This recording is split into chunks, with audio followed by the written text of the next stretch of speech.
அனைவருக்கும் வணக்கம். இன்று நம்ம சந்திச்ச வணக்கம் அத்தனை ஐயா. உயிரான்மாக்களுக்கும் இந்த தெய்வீக உணர்வை அருளிய இந்த இறைவனுக்கும் எல்லாமா நம்ம பாவிக்க முருகப்பெருமானுக்கும் அனைத்து குருமார்களுக்கும் நன்றி உணர்வை சொல்லுங்கள். இந்த நன்றி உணர்வுங்கிறது தான் ரொம்ப முக்கியம். பொதுவாக இன்றைக்கி ஒரு விஷயத்தை பேசலாம் அப்படின்னு நினச்சேன். ஏன்னா ஒரு நீண்ட நாளாக வழிபாட்டில் இருக்காங்க. ஆனால் அவங்களுக்கு இந்த வேல்மாறல் பாராயணம் பண்ணிக்கிட்டே இருக்கோம், இன்னும் எங்களுக்கு பெரிய மாற்றம் இல்லை அப்படிங்கிற மாதிரி சொல்கிறாங்க.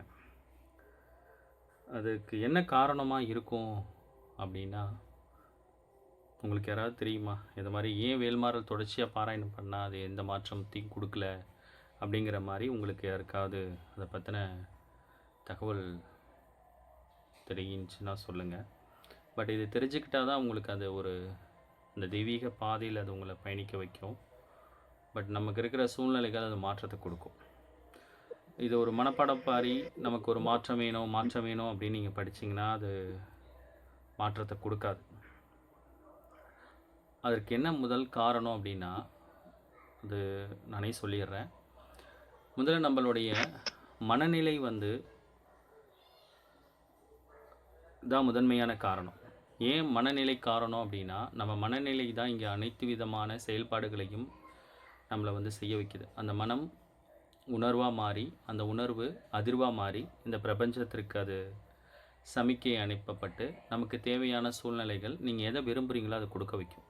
அது இறைநிலையாக இருக்கட்டும், நம்மளுடைய இந்த இகபோக சௌபாக்கியத்திற்கான தேவைகளாக இருக்கட்டும், உடல் சரிதமாக இருக்கட்டும், எல்லாத்தையுமே அது கொடுக்க வைக்கிறதுக்கு நம்மளுடைய மனநிலை தான் முதன்மையான காரணம். இந்த மனநிலையில் மாற்றம் நடக்கலை அப்படின்னா உங்களுக்கு வேல்மாறல் வேலை செய்யாது. அந்த வேல்மாறல் வேலை செய்யணும் அப்படின்னா ஒவ்வொரு ஆன்மாவுக்கும் ஒரு குறிப்பிட்ட கால அளவு அது எடுத்துக்கும். முதல்ல உங்களுக்கு 2 விதமான உடல் அமைப்பு இருக்குது. ஒன்று ஸ்தூல உடம்பு, மற்றொன்று சூட்சும உடம்பு. ஸ்தூல உடம்புங்கிறது இப்போ நீங்கள் பார்க்குறது, நீங்கள் நமக்குள்ளே இப்போ நம்ம தொடு உணர்வுலாம் இருக்குல்ல, இது ஸ்தூலம். சூட்சமம்னா இதே மாதிரி ஒரு ஜெராக்ஸ் நமக்கு பின்னாடி இருக்கும். உங்களுக்கு என்ன மாற்றம் வந்தாலும் அந்த சூட்சமத்தில் செயல்பட்டு அதுக்கப்புறம் தான் ஸ்தூலத்துக்கு வரும். அது ஒரு டைமிங் எடுக்கும், ஒவ்வொரு ஆன்மாவோட ஆறாவை பொறுத்தது. நம்ம என்ன பண்ணிடுவோம் அப்படின்னா, அது சூட்சமத்தில் அது வேலை செஞ்சிட்ருக்கோமா அது நமக்கு தெரியாது. உடனே நமக்கு அது எதுவும் நடக்கலை அப்படின்னு நினச்சி அதை ஸ்டாப் பண்ணி வேறு ப்ராசஸ்க்கு போயிடுவோம். நீங்கள் வேறு ப்ராசஸ்க்கு வேறு வழிபாட்டுக்கு போனாலும் இதே தான் நடக்கும்.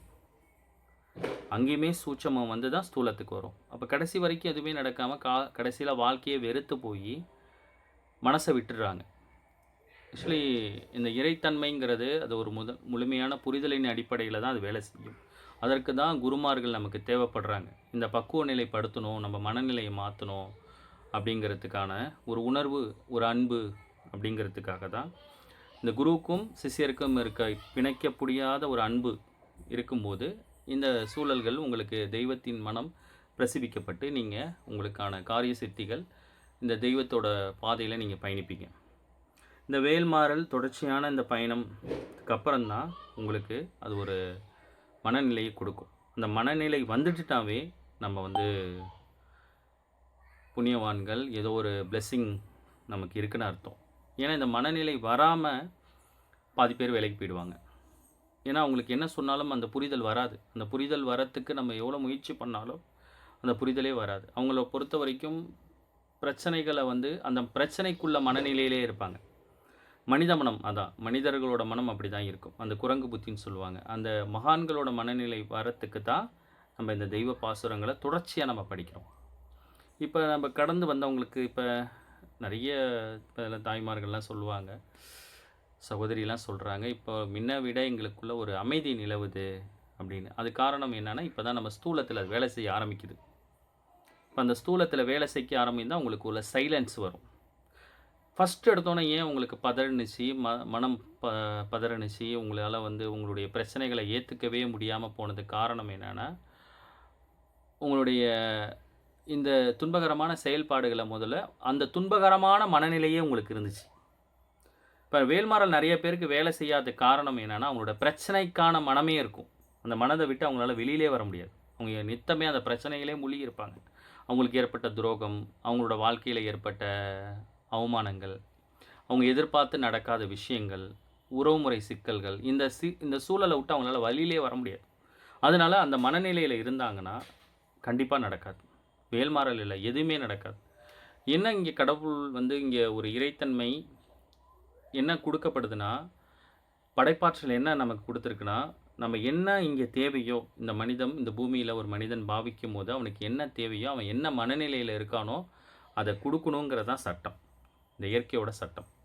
நீங்கள் பொதுவாக இந்த லா அட்ராக்ஷன்லாம் போய் பார்த்தீங்கன்னா அதை தான் சொல்லுவாங்க. நீங்கள் என்ன நினைக்கிறீங்களோ அதான் நடக்கும் அப்படிம்பாங்க. நீங்கள் துன்பத்தையே நினச்சிக்கிட்டு இருந்தீங்கன்னா, இங்கே நல்லது கெட்டது அதுக்கு தெரியாது. உங்களுக்கு துன்பம் தான் பிடிக்குது அப்படிங்கிறத துன்பத்தையே அது ரிப்பீட்டடாக கொடுக்குமா. இது அவ்வளோ சீக்கிரம் நம்ம மனிதர்களால் மாற்ற முடியாது. நமக்கு ஏற்பட்ட அந்த வலியை வந்து உடனேலாம் நம்ம வந்து டக்குன்னெலாம் மாற்ற முடியாது. அதற்கு சில கால அளவுகள் தேவைப்பட்டு, இந்த இறைத்தன்மையை தவிர வேறு எந்த விஷயத்தினாலையும் மாற்ற முடியாது. சரியான குரு. இப்போ இந்த அமிர்தா மேமியெல்லாம் போய் பார்த்தீங்கன்னா, அவங்க ஒன்றுமே பண்ண மாட்டாங்க. ஒரு ஆன்மா இருக்காங்கன்னா அவங்கள போய் ஹக் பண்ணுவாங்க.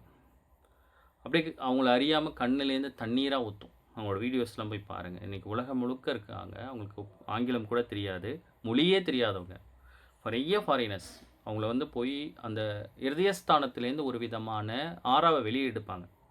அப்போ என்ன ஆகும்னா, அந்த அன்பு, அந்த கருணை போய் அவங்கள ஒன்றை இணைக்கும். அந்த விஷயம் நடக்கும்போது அவங்களுக்கு ஏற்பட்டிருக்க துன்பகரமான விஷயங்கள் விலகும். அப்போ அந்த அன்பு கருணை வந்தோன்னே அவங்க தெய்வம் பற்றிக்கும். அவங்களுக்கு ஒரு பாசிட்டிவான எனர்ஜி உள்ளுக்குள்ளே வந்ததுனால அவங்களோட வாழ்க்கையில் அடுத்த கட்ட முயற்சிக்குள்ளே போகும். இங்கே எல்லாமே உங்கள் மனம் மாறினா தான் உங்களுக்கு நல்லதே நடக்கும். உங்கள் மனநிலை மாறவே இல்லை, அதே பிரச்சனையிலே நீங்கள் உட்காந்துருந்தீங்கன்னா மாறாது. இது மாறுறதுக்கான தொடர்ச்சியான பயணம். இந்த 48 நாள் சில பேருக்கு எடுக்கும், சில பேருக்கு 3 மாதம் ஆகும், சில பேருக்கு 1 வருஷம் ஆகும். ஆனால் அது அவங்களுடைய அந்த கர்ம பிராத்தத்தை பொறுத்து இருக்குது. அதுக்கப்புறம் தான் அந்த தெய்வத்தன்மை உங்களுக்கு புரிய ஆரம்பிக்கும். இது வரைக்குமே பொறுமை இருக்காது. இந்த பொறுமை இல்லாதனால தான் இவங்க எத்தனை நீங்கள் பார்க்கலாம். நீங்கள் ஏதாவது இந்த வேல்மாறலை பற்றி ஏதாவது பாடல்கள் யூடியூப்பில் வந்தால் கீழே கமெண்ட்ஸில் பாருங்கள். நான் வேல்மாறலை நீண்ட நாளாக படிக்கிறேன், எனக்கு நடக்கலைன்னு போடுவாங்க. அதுக்கு காரணம் சரியான புரிதலோடு இது அணுகிறதில்லை. அது இல்லாமல் இப்போ நிறைய விஷயங்கள் வந்து வேல்மாறல் வந்து நிறைய புத்தகம் அன்றைக்கி கூட ஒரு ஹோட்டல்ஸில் போய் பார்த்துருந்தேன். முழுக்க தவறுதலாக தான் அச்சடித்து கொடுக்கப்படுது. நிறைய புத்தகங்களில் வந்து தப்பாக அடிச்சிருக்காங்க. நிறைய பாடல்கள் வந்து சாமி சொன்னதுக்கும் அதுக்கும் சம்மந்தமே இல்லாமல் இருக்குது.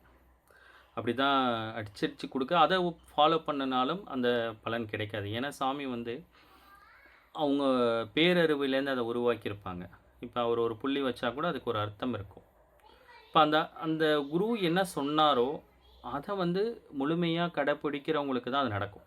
இப்போ குரு வந்து என்ன பண்ணியிருப்பாருன்னா, இப்போ ஏன் வந்து நம்ம 12 தடவை படிக்கிறோம் அப்படின்னா, இதோட உண்மை நிறைய பேருக்கு தெரியாது. இப்போ மகாமந்திரம் 108 கணக்கு சொல்லுவாங்க. ஆக்சுவலி இதில் கணக்கு கிடையாது. குருவை மிஞ்சினது இங்கே எதுவும் இல்லை. இப்போ அந்த சபை வெளியிட்ட புத்தகம் 1950லேருந்தே வேல்மாறல் அடித்து கொடுத்துருக்காங்க. 25ல் உருவாகி அப்போ அந்த சபை வந்து அடித்து வெளியிடுறது தான் மூலம். இப்போ அதில் என்ன சொல்லுவாங்க அப்படின்னா, நீங்கள் 12 முறை சொல்லும்போது அந்த கோர்வை தான் உங்களுக்கு வேலும் மயிலும் காட்சி கொடுக்கும் அப்படின்னு. அப்போ அந்த தன்மையில் தான் சாமி உருவாக்கியிருப்பாங்க. அப்போ நம்மளுடைய தனிப்பட்ட ஒரு அறிவை வச்சு நம்ம வந்து இது இப்படி தான் வச்சுக்கணும் அப்படின்னு நம்ம உருவாக்கக்கூடாது. இந்த மாதிரி சில காரணங்களாலும் அது வேலை செய்யாமல் போகலாம். பட் வந்து எந்த தன்மையாக இருந்தாலும் நம்மளுடைய மனநிலை நீங்கள் அப்பப்போ செக் பண்ணிக்கணும். நமக்கு என்ன மாதிரி உணர்வு வந்துக்கிட்டு இருக்குது, பழசுலேருந்து நம்ம வெளியில் வந்துட்டோமா, இன்னும் வரலையா, வெளியில் வரலைன்னா இன்னும் அது எப்படி இந்த தெய்வத்தை இன்னும் இந்த தெய்வத்தன்மை உள்ள இந்த பாசுரங்களை எப்படி உள்ளுக்குள்ளே இன்னும் நம்ம செயல்பட வைக்கணும் அப்படிங்கிற ஒரு புரிதல் வரணும். அப்படி வந்துச்சுன்னா கண்டிப்பாக மாறிடும். இப்போ நிறைய பேருக்கு வந்து வீட்டில் சின்ன சின்ன பிரச்சனைக்கெல்லாம் எமோஷன் ஆவாங்க. இப்போ அந்த கோபங்கள்லாம் தணிஞ்சிருக்கும். இப்போ நீங்கள் பார்த்தீங்கன்னா அந்த தொடர்ச்சியாக வந்தவங்களுக்கு அது புரிதல் இருக்கும். ஆனால் இது புதுசாக வரவங்களால அதை ஏற்றுக்க முடியாது. அதற்காக தான் இந்த தொடர்ச்சியான பயணங்களுக்கு அப்புறம் தான் நீங்கள் வேல்மாறல் மட்டும் கிடையாது, திருப்புகள் மட்டும் கிடையாது, நீங்கள் எந்த தெய்வத்தன்மையை எடுத்துக்கிட்டாலும் ஒரே நிலைப்பாட்டில் இருக்கிறவங்க தான் முத்தி நிலைக்கு போகிறாங்க. இப்போ நீங்கள் வாரியார் சாமிகளை எடுத்துங்க, பேஸ்லேருந்து எண்டு வரைக்கும் வயலூர் முருகரை தவிர அவர் பெரிதாக ஒன்றும் பெரிய சொற்பொழிவு ஆட்டலை. எந்த மூலத்தை பிடிச்சமோ அந்த திருப்புகளையே தான் கொண்டு போனாங்க. இப்போ நீங்கள் பாம்பன் சுவாமிகளை எடுத்துங்க, ஆரம்பத்துலேருந்து அவங்க எந்த மகானை நீங்கள் வாழ்க்கையில் எடுத்துங்க, பட்டினத்தாரை எடுத்துங்க, நீங்கள் அவர் எப்போ அவங்க தாயார்லேருந்து பட்டினத்தாரோட முத்தி நிலை வரைக்கும் சிவபெருமானியை தான் அவர் பாராயணம் அந்த தன்மைக்குள்ளே ஆகர்ஷணம் பண்ணார். பட்டினத்தாரை பற்றி பேசணுன்னா அவ்வளோ பேசலாம். ஒரு 10 பாடல்கள் மூலியமாகவே தன் தாயோட ஈமைச்சடங்கை நிறைவேற்றினார். அதை பற்றி அப்புறம் நம்ம பேசலாம். ஏன்னா எந்த குருவை எடுத்துக்கிட்டாலும் ஒரு விஷயத்தை ஏற்றுக்கிட்டாங்கன்னா அதில் முழுமையாக போகும்போது தான் அவங்களுடைய வழிகள் பிறக்கும். இந்த புரிதல் வந்து ரொம்ப முக்கியமான ஒரு புரிதலாக நமக்கு இருந்தால் தான் இந்த ஆன்மீகம் நமக்கு முழு சித்தி நிலையை கொடுக்குது. இன்றைக்கி ஒரு சில பேர் கேட்டதோட பற்றி தான் இதை பற்றி நம்ம பேச வேண்டியதாக இருக்குது. இன்னும் வேல்மாறல் வேலை செய்யலை அப்படின்னு சொன்னதோட ஒரு காரணத்தினால சரி இதை பற்றி பேசுவோமே அப்படின்னு நம்ம பேசினோம். ஆக்சுவலி இன்றைக்கி நம்ம பேச வந்த தலைப்புங்கிறது வேறு. ஆக்கை அப்படிங்கிற ஒரு தலைப்பு. அப்படின்னா யாருக்க தெரியுமா? ஆக்கைனா என்னன்னு தெரியுமா? ஆக்கையா யாக்கையா? ஆக்கை. யாக்கைனா உடல். சரி, ஆக்சுவலி இது வந்து உடல் சார்ந்த ஒரு விஷயம். நம் உடலை வந்து பல்வேறு பெயர்களில் குறிப்பிடுவாங்க. தேகம் தெரியுமில்ல உங்களுக்கு, சரீரம், மெய், இதெல்லாம் உங்களுக்கு தெரிஞ்சிருக்கும். இப்போ இந்த வரிசையில் தான் இந்த ஆக்கை அப்படிங்கிற பெயரும் கூப்பிட்றாங்க. இந்த மகான்களோட சுட்சம பரிபாசை. இந்த தன்மையில் இருக்கக்கூடிய நமது உடல், இது எப்படி நம்ம வந்து இந்த தெய்வத்தன்மைக்கு நம்ம பயன்படுத்திக்கணும்? ஏன்னா உடலுக்கும் மனதுக்கும் நிறைய தொடர்பு இருக்குது. எப்படி தொடர்பு இருக்குது அப்படின்னா, இது யோக உணவுனே ஒரு விஷயம் கொண்டு போவாங்க. நீங்கள் மகான்கள்லாம் பார்த்தீங்கன்னா, இந்த சந்நியாச தீட்சை வாங்கினாங்கன்னா அவங்களுக்கு சில கட்டுப்பாடுகள் இருக்கும். ஏன் இந்த உணவை பற்றி, இந்த யாக்கையை பற்றி நம்ம பேசுகிறோம் அப்படின்னா, சிவர் இருந்தால் தான் சித்திரம் வரைய முடியும் அப்படின்னு சொல்லுவாங்க. நம்மளுடைய உடல் எந்த அளவுக்கு சரீரத்தோட ஆரோக்கியத்தோடு இருந்தாதோ அப்போ தான் இன்னும் நம்மளுடைய இந்த யோகாசனங்களாக இருக்கட்டும், இந்த யோகத்தன்மையாக இருக்கட்டும், இதெல்லாம் நமக்கான ஒரு வழிவகுக்கும். இது பல வகையான பொருட்களை கொண்டு ஆக்கப்பட்டதால், நம்ம உடல் வந்து நிறைய விஷயங்கள் ஆக்கப்பட்டதுனால இது ஆக்கை அப்படின்னு சொல்கிறாங்க. ஓயாமல் தகனம் கொண்டிருப்பதால் நம்ம உடல் வந்து பல பிறவிகளை எடுத்துக்கிட்டே இருக்குது. அதை வந்து தகனம் பண்ணிக்கிட்டே இருக்காங்க. அதை தேகம் அப்படின்னு சொல்கிறாங்க. இடையூறாது ஜீரணமாகிக்கிட்டே இருக்குது. நிறைய நம்ம உணவுகளை சாப்பிட்டுக்கிட்டே இருக்கோம். இப்பயும் சாப்பிட்ருக்கோம், ஒரு ஜென்மத்திலையும் சாப்பிட்ருப்போம். அதனால் இதை சரீரம் அப்படிங்கிறாங்க. இந்த உடல் பற்று அப்படிங்கிறது தவறு அப்படிங்கிறாங்க. உடல் மீது நம்ம வந்து நிறைய பற்று வைக்கிறோம். ஆனால் இது வந்து ஆன்மா மீது தான் நமக்கு பற்று இருக்கணும். இது ஆனால் இந்த உடல் இருந்தால் தான் இந்த ஆன்மாவை நம்ம உணர முடியும். இதுக்கு ஆனால் நம்ம வந்து எப்படி சொல்கிறது அப்படின்னா, நம்ம ஃபஸ்ட்டு செகண்ட்லாம் போனதுக்கப்புறம் தான் நம்ம பிஹெச்டி படிக்க முடியும். அப்போ பிஹெச்டிங்கிறது ஆன்மா. ஆனால் இந்த பாதைங்கிறது நமக்கு, இந்த உடல் சரிதம்ங்கிறது நோய் இல்லாமல் அதை பார்த்துக்கணும் அப்படிங்கிறது. நிறைய மகான்கள் இந்த நோயின்மை, ஏன்னா நம்ம அந்த தன்மை இருந்தால் தான் நம்மளால் இந்த இறைத்தன்மையை முழுமையாக அனுபவிக்க முடியும். இந்த யோக உணவுங்கிறது அதை பற்றி நிறையா சொல்கிறாங்க. எப்படி உணவுகளை நம்ம எடுத்துக்கணும், உணவுகளுக்கு வந்து உணவு கூழுன்னு ஒரு அமைப்பு இருக்குது. நீங்கள் உதாரணத்துக்கு எப்படி எடுத்துக்கிட்டிங்கன்னா, மகான்களோட உணவுலலாம் காரம், புளிப்பு, சின்ன வெங்காயம், பூண்டு இதெல்லாம் எடுத்துக்க மாட்டாங்க.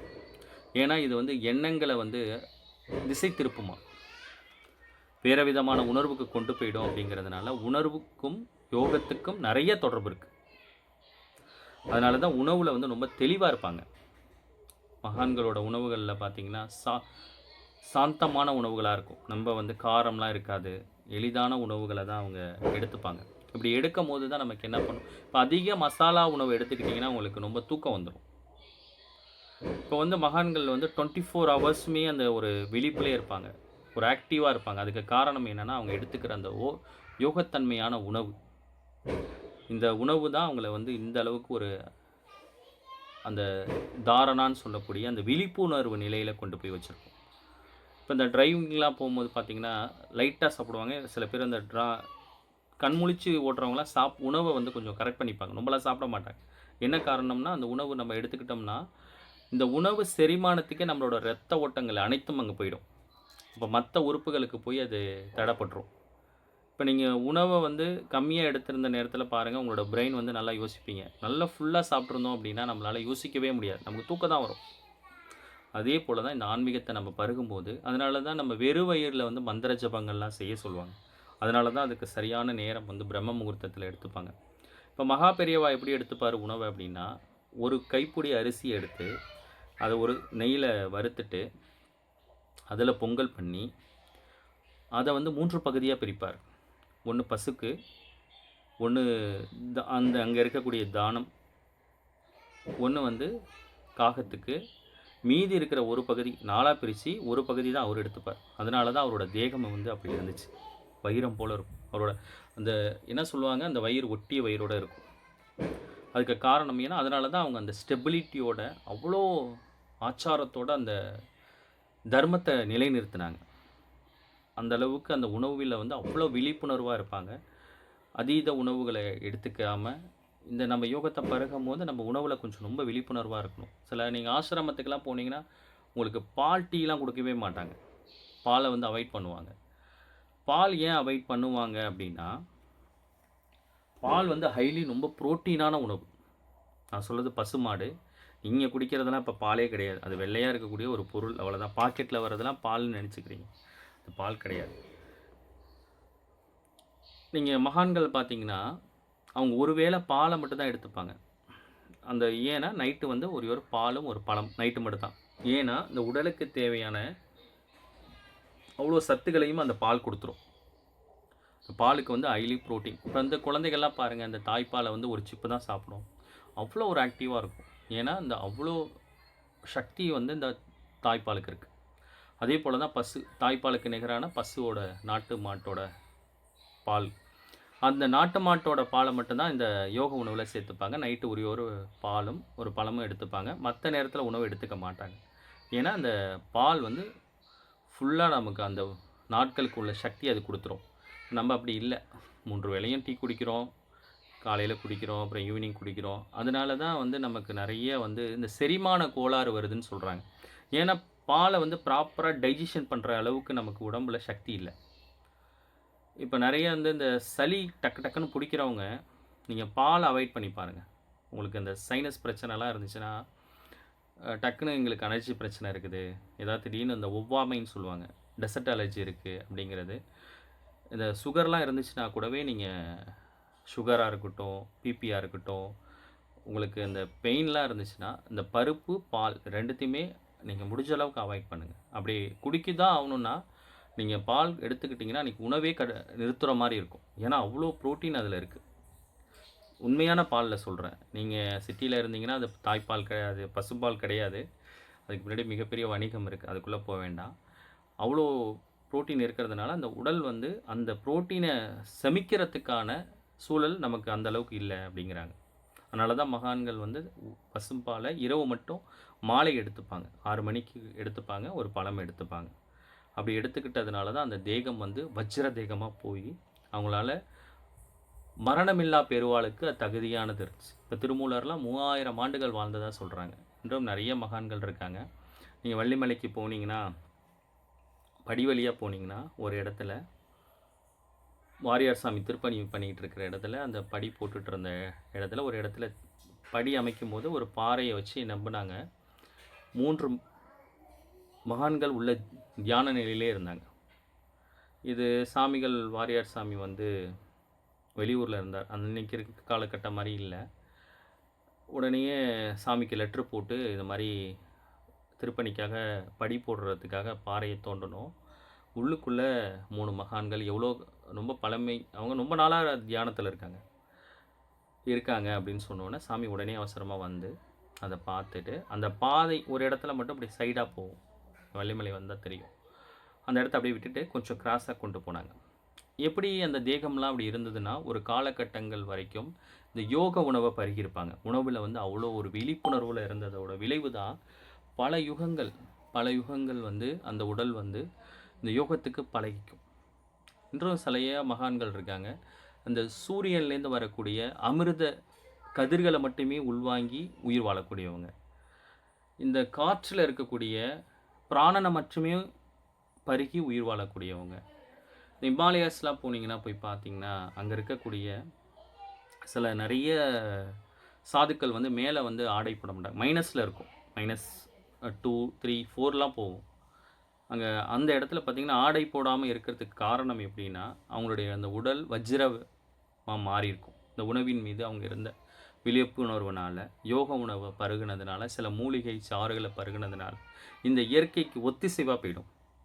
இப்போ நம்ம உணவு ஏன் அங்கே தாங்க மாட்டுதுன்னா, நம்ம வந்து சில நேரங்களில் நிறைய வந்து இந்த சமைச்ச உணவுகள்லாம் சாப்பிட்றதுனால இந்த இயற்கைக்கு நம்ம உடல் அமைப்பு எப்படி இருக்குன்னா, இந்த இயற்கையோட ஒத்திசைவோடு இருக்குன்னா இயற்கை தன்மையிலே பருகிறவங்களுக்கு அது கிடைச்சிருது. அதனால தான் அந்த தன்மைக்குள்ளே அந்த மகான்களால் அப்படி நீடிக்க முடியுது. இது எல்லாமே இந்த யோகத்துக்கும் உணவுக்கும் நிறைய சம்மந்தம் இருக்குது. நிறைய விஷயங்கள் இதை பற்றி பேசணும்னா நிறைய பேசலாம்.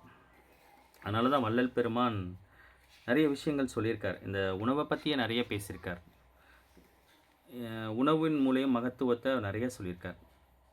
இந்த நிறைய மூலிகையை பற்றி சொல்லியிருக்கார். இந்த உடலை எப்படி வந்து மரணமில்லா பெருவாழ்வுக்கு இந்த உடலை நீங்கள் தயார்படுத்திக்கிறது, இந்த உடலின் மூலியமாக எவ்வளோ இறைவனை எப்படி நீங்கள் பரம்பொருளாக இருக்கணும், அரும்பெரும் ஜோதியை நீங்கள் எப்படி தொடர்பு கொள்வது, உங்களுக்குள்ள அந்த எண்ணங்கள் வந்து ஒரு தெளிவான எண்ணங்கள் வரணும்னா புலால் உணவை எப்படி தவிர்க்கணும், புலால் உணவை தவிர்க்கிறது மூலயமா உங்களுடைய எண்ணங்கள் வந்து தெய்வீகரமான எண்ணங்கள் வரும். இப்போ இந்த சமூகத்தில் நிறைய தீய செயல்களை செய்கிறவங்களெல்லாம் எடுத்து பார்த்தா அவங்களுடைய உணவுகள் வந்து ரொம்ப மிருகங்கள், நிறைய மாமிச உணவு சாப்பிட்றவங்களுக்கு அந்த எண்ணங்கள் வந்து அதிகமாக வன்மத்தோடு இருக்குது, வன்மத்தோடு இருக்குதுங்கெல்லாம் கண்டுபிடிச்சிருக்காங்க. அதனால தான் வள்ளல் பெருமான் வந்து இந்த சாத்வீகமான உணவு, உன் சுவை உண்டு உடலை வளைப்பேனோ அப்படின்னார். ஒரு உயிரை கொன்று தான் நீ சாப்பிட்டு வாழணும் அப்படின்னு அவசியம்லாம் இங்கே இல்லைன்ட்டார். அதுக்கான தன்மையில் உன் உடலே இல்லை அப்படின்னார். நேற்று கூட நான் இதை பற்றி சொன்னேன். அந்த வள்ளலார் இன்றைக்கும் நீங்கள் சத்தியஞான சபைக்கு போனீங்கன்னா புலால் உண்பவர் உள்ளே வர அனுமதி இல்லைன்னு இருக்கும். உன் சுவை உண்டு உடலை வளர்ப்போன்னு வேணும் அப்படின்னு அந்த திருவர் பாடல் பாடியிருப்பார். அங்கே இன்றும் அந்த சபைக்கு உள்ளே போகிறவங்க சைவ உணவு சாப்பிட்டவங்க மட்டும்தான் உள்ளே வரணும் அப்படிங்கிறத ஸ்ட்ரிக்டாக அப்பயே சொல்லியிருக்கார். இது காரணம் என்ன, ஏன் அப்படி சொல்லப்படுது அப்படின்னா, ஒரு மனிதத்தன்மையில் ஒரு ஆன்மா இந்த இறைவனோட நீங்கள் கனெக்டிவிட்டி ஆகணும்னா சில கட்டுப்பாடுகளோடு நீங்கள் இருக்கணும் அப்படின்னு இயற்கை ஒரு சட்டம் வச்சுருக்கு. அந்த சட்டங்களை இந்த மகான்கள் வந்து உயிர் மூச்சாக கடைப்பிடிச்சதுனால தான் அவங்க அந்த இறைவனோட ஒன்றோட அந்த அருள்பெரும் ஜோதி நிலையோட அந்த ஆன்மாவோட அவங்க கலந்தாங்க. வள்ளிமலை சாமிகளுமே இந்த தன்மையில் நிறைய சொல்லியிருப்பாங்க. அவங்களோட வரலாறுலாம் நம்ம எடுத்து பார்த்தோம் அப்படின்னா உணவு முறையில் சாமிகள் வந்து ரொம்ப நிறைய விஷயங்களை புகுத்துனாங்க. நிறைய எப்படி வந்து யோகத்தன்மையான உணவுகள் பருகணும், அந்த உணவுகளுக்கு எப்படி வந்து இது நமக்கு வேலை செய்யும் அப்படிங்கிறத பற்றிலாம் நிறைய சொல்லியிருக்காங்க. அதை பற்றிலாம் நிறைய சொல்லலாம், அதை பற்றி பார்க்கலாம் வரும் நாட்களில். ஏன்னா நேரம் கடந்துக்கிட்டே போகுது. இந்த யோக உணவுங்கிறத முடிஞ்ச அளவுக்கு நம்ம பருகுவோம். புலால் மறுத்தல்ங்கிறது ரொம்ப முக்கியம். ஏன்னா முடிஞ்ச அளவுக்கு நம்ம திருப்புகள்லாம் படிக்கிறோம். முடிஞ்ச அளவுக்கு மாமிச உணவுகள்லாம் தவிர்க்கும் போது இன்னும் இந்த திருப்புகள் நமக்கு சித்தி நிலையை கொடுக்குது. இதுதான் நிதர்சனமான உண்மை. இந்த தன்மையில் நம்ம பாவிக்கும் போது இந்த இறைவனோட இந்த குருமார்கள், ஏன்னா அவங்க சொல்லியிருக்காங்க அப்படின்னா அதில் பரம ரகசியம் இருக்கும். இல்லைன்னா அதை அவங்க சொல்ல மாட்டாங்க. பிடிச்ச அளவுக்கு அதை நீங்கள் பழக்கத்துக்குள்ளே கொண்டு வாங்க. உடனே ஸ்டாப் பண்ணாதீங்க எந்த விஷயத்தையும். ஏன் அப்படி ஸ்டாப் பண்ணக்கூடாது? இவ்வளோ நாள் நம்ம வந்து அந்த புலால் உணவை சாப்பிட்டு அது நமக்கு பழக்கப்பட்டிருப்போம். எந்த விஷயமே உடனே ஸ்டாப் பண்ணக்கூடாது. அப்படின்னா என்ன ஆகும்னா, நீங்கள் ஒரு மாதம் ஸ்டாப் பண்ணிங்கன்னா அந்த உணவின் மீது உங்களுக்கு ஒரு வேட்கை இருக்கும். அது உடனே வந்து உங்கள் மனம் ஏற்றுக்காது. அது என்ன ஆகும்னா ஒரு 10 நாள் கழித்து அதிகமாக சாப்பிட ஆரம்பிச்சிருவாங்க. அதனால் வந்து ஒரு புரிதல் வரணும். அந்த உணவு மேலே இயல்பாகவே உங்களுக்கு ஒரு வெறுப்பு வரணும். இது வந்து மாமிச உணவின் மீது உங்களுக்கு இயல்பாகவே ஒரு வெறுப்பு வரக்கூடிய தன்மை வந்ததுக்கப்புறம் நீங்கள் திருப்புகளே படிச்சுக்கிட்டே இருக்கீங்க அப்படின்னா இயல்பாகவே உங்களுக்கு அது பிடிக்காமல் போயிடும். அந்த தன்மை மாறிடும். இப்போ வந்தோன்னே கண்டிப்பாக நீங்கள் ஸ்டாப் பண்ணிடலாம். அதற்கு சில பேருக்கு சில நாட்கள் எடுக்கும். சில பேருக்கு அது உடனேவும் அமையும். சில பேருக்கு அது அவங்களுடைய ஈடுபாடை பொறுத்து, இந்த திருப்புகளில் இருக்கக்கூடிய இந்த தெய்வத்தின் மீது இருக்கக்கூடிய ஈடுபாடை பொறுத்து அது அந்த அவங்களுடைய ஒவ்வொருத்தவங்களுக்கும் என்ன சொல்லப்பட்டிருக்கோ அதுபடி அவங்களுக்கு நடக்கும். அது ஒவ்வொருத்த மனிதனுக்கும் ஒவ்வொரு ஆன்மாவுக்கும் சொல்லப்பட்ட விஷயம். அதை நம்ம பொதுவாக இப்படி தான் அப்படின்னு நம்ம சொல்ல முடியாது. ஆனால் இது புலால் மறுத்தல்ங்கிறது ரொம்ப முக்கியம். ஏன்னா அது வந்து நம்ம தெய்வ நிலைக்குள்ளே போகும்போது நம்ம ஒரு ஒரு உயிரை வந்து துன்பம் அடைஞ்சு சுவை உண்டு உடலை வளர்த்தேனோ அப்படின்னு வள்ளல் பெருமான் என்ன சொல்கிறாருன்னா, ஒரு உயிர் துன்பம் அடைஞ்சு அது வேதனைப்பட்டு அந்த நரமாமிசத்தை நீ சாப்பிட்டு தான் உயிர் வாழணுமா அப்படிங்கிறார். நீ தெய்வத்தன்மையில் இருக்கிற நீ அந்த தன்மைக்குள்ளே தான் போய் தான் நீ வாழணுமா? அப்படி இல்லையே, இங்கே பழங்கள் இருக்குது, என்னென்னமோ இருக்கே. இப்பயே வந்து சைவ உணவிலே வந்து மாமிச உணவு மாதிரியெல்லாம் தயார் பண்ணுற மாதிரிலாம் நுட்பங்கள்லாம் வந்துடுச்சு. அப்படிலாம் இருக்குது. அப்படி இருக்கும்போது நம்ம அதை போய் ஒரு உயிரை கொன்று நீங்கள் சாப்பிடும்போது என்ன நடக்கும்? ஏன் வந்து இந்த மாமிச உணவை வந்து சாப்பிடக்கூடாதுன்னு சொல்கிறாங்க அப்படின்னா, அதுக்கு ஒரு காரணம் இருக்குது. அது ரொம்ப முக்கியமான காரணம். அதை நீங்கள் தெரிஞ்சுக்கணும். எல்லா உயிருக்கும் ஒரு பயம் வரும்போது உள்ளுக்குள்ளே ஒரு ரசாயனம் சுரக்கும். இது மனிதனுக்கும் இன்க்ளூடிங் நீங்கள் வந்து திடீர்னு வந்து ஒரு தனிமையாக ஒரு காட்டுப்பகுதியில் போயிட்டுருக்கீங்க, திடீர்னு ஒரு பேய் மாதிரி ஒரு ரூபம் டக்குன்னு வந்து நிற்கிதுன்னொன்னே உங்களுக்கு டக்குன்னு பயம் வந்துடும். அந்த பயம் வந்து என்ன பண்ணுவோன்னா, டக்குன்னு சில டைம் ஹார்ட் அட்டாக்லாம் வந்து இறந்து கூட போவாங்க. சில பேர் அப்படியே அந்த நிலையிலேருந்து வெளியில் வரதுக்கு நீண்ட நாள் ஆகும். பேய் அடித்தது போல் இருக்குது அப்படின்னு சொல்லி ஊர்லலாம் மந்திரிப்பாங்க, ஏதோ பார்த்து பயந்துட்டாங்களோ அப்படின்னு. என்ன ஆகும்னா, நம்ம உடலில் ஒரு ரசாயனம் சுரந்துடும்.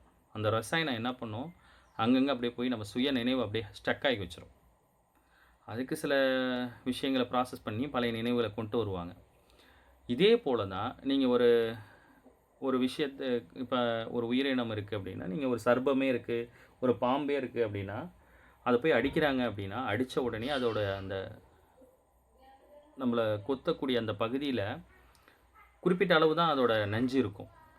மற்றபடி என்ன ஆகுனா, அதை நீங்கள் அடிக்க அது வயிற்று பகுதியை திருப்பி பார்க்கும்போது அப்படியே அந்த தலையிலேருந்து வால் பகுதி வரைக்கும் அதோட விஷம் வந்து ப்ரொடக்ட் ஆகிருக்கும். அந்த பயத்தில் வந்து விஷத்தை அது ப்ரொடக்ட் பண்ணும். அதே போல் தான் மற்ற எல்லா உயிரினங்களும் அப்படி தான். இப்போ நீங்கள் ஒரு ஆடை போய் இப்போ ஒரு அறுத்து கொள்கிறாங்க அப்படின்னா, அது ஆற்றோட கழுத்தில் கத்தி வைக்கும் போதே அது என்ன பண்ணும் அப்படின்னா, அது வந்து அந்த பய உணர்வு ஒரு விதமான ரசாயனத்தை தான் உடம்புல சுரக்கும். இது சுரக்கும் போது என்ன ஆகும்னா, அந்த மாமிசம் முழுக்க நஞ்சாக மாறிடும். அந்த நஞ்சுத்தன்மை என்ன பண்ணும், நீங்கள் அதை சமைக்கும் போது, அதை நீங்கள் சாப்பிடும்போது உங்களுக்கு உடலில் பல்வேறு ஒரு விதமான ஒரு கெட்ட எண்ணங்களையுமே உருவாக்குது. உடலுக்குமே அது இயற்கை. நம்ம மனித உடல் வந்து சைவ உணவு பிராணி தான். நம்ம மாமிச உணவு பிராணி இல்லை, சைவ உணவு தான். அதற்கு தகுந்தாப்புல சைவ உணவு சாப்பிட்ற மாதிரி தான் நம்மளோட பற்கள்லாம் அமைக்கப்பட்டிருக்கு.